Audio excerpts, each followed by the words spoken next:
Hello guys, magluluto nga pala tayo ng beef steak gamit ang Wagyu beef. Nga pala yung ginamit nating Wagyu beef dito ay 4 parbol Wagyu beef.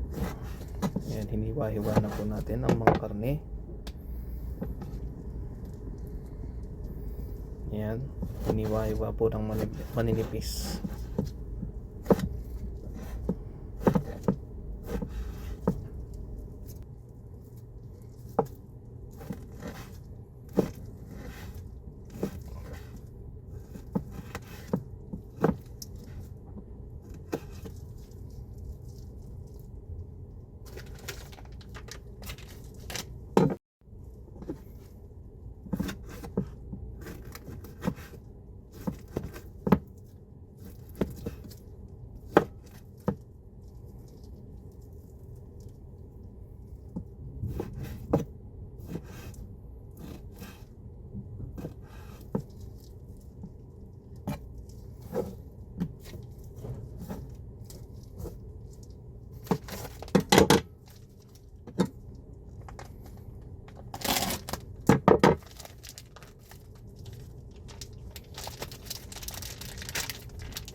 Ayan o, ang ganda ng karne natin. Wagyu talaga siya.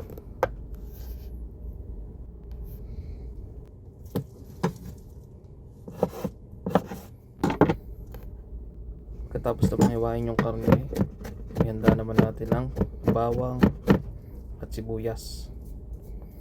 So yung bawang pwede nating isama sa marinade.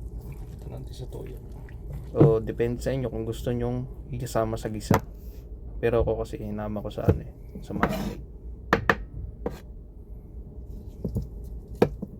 Hinubayin naman natin ang sibuyas.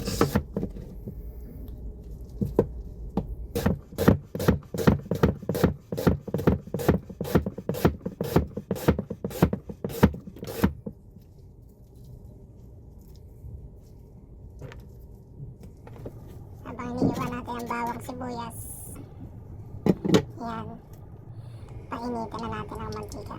Olive oil ang ginamit ko dito para healthy. Samahan na rin natin ang konting asukal. Hindi ko na napakita kung paano ko hinalo yung mga ingredients, pero pakuluan lang natin siya ng saglit kasi malambot naman yung karne niya. Mabilis naman siya maluto. Yan, enjoy guys!